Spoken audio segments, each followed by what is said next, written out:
Merry Christmas! Hello, everybody, and welcome to day 17. Now, let's see, what story do we have today? 17, 17, 17, 17. Oh, right on the front, behind a little door.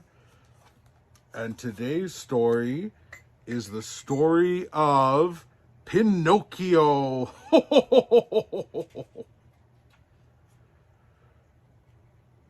Geppetto the carpenter had always wanted to make a puppet. One day he found the perfect piece of wood. He began carving a head and a little nose, but slowly the nose grew longer and longer and longer. Geppetto was astonished, but he kept on carving. Hours later, he finished the puppet and smiled. Suddenly, the puppet jumped up, snatched Geppetto's wig, and ran outside.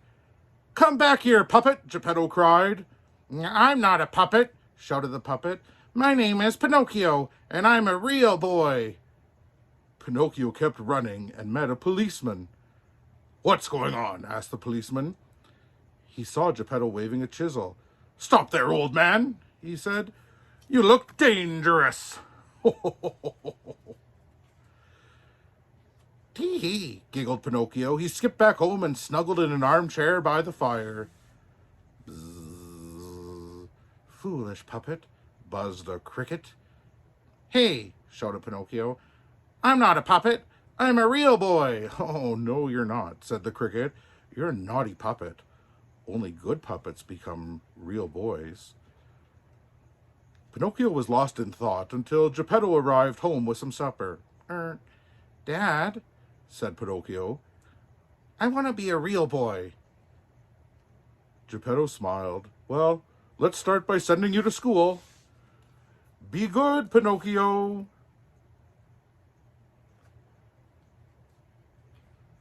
On the way to school, Pinocchio saw a crowd of people. "Are you here for the puppet show?" asked a well-dressed man. "A puppet show?" said Pinocchio. "Oh, yes." He sold his school book, bought a ticket, and dashed into the show. "Hello, puppet," the performers called to Pinocchio. "Come and join us." "We're going to the land of lost toys," said a clown. "Come with us." "I'd love to," said Pinocchio at once.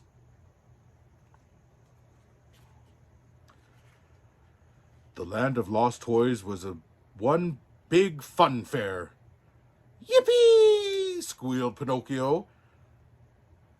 "Are you a lost toy too?" asked the teddy bear. Yes," lied Pinocchio.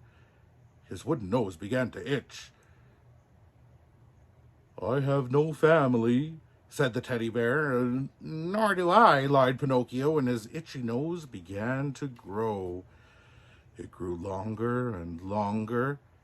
"Foolish puppet," buzzed a voice. "Your father is so worried. He's rowing across the ocean to find you." "Oh, no," Pinocchio sighed. "I must save him." And instantly his nose began to shrink.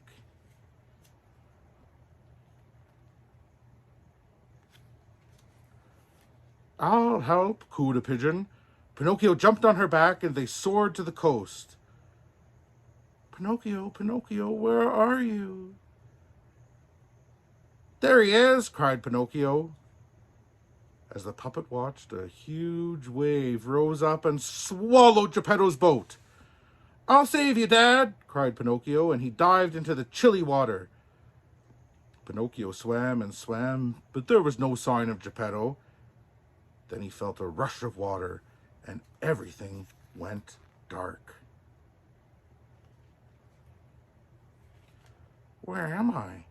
wondered Pinocchio with a shudder. Peering into the gloom, he saw a faint glow.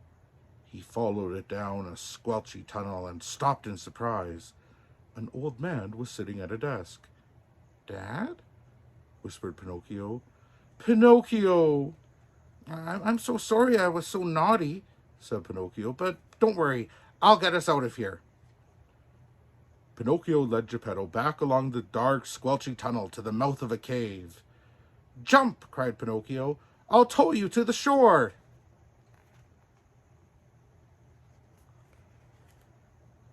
By midnight, Pinocchio and Geppetto were home. You're a good puppet, said Geppetto, kissing his son goodnight. The next morning, Pinocchio woke up feeling very different.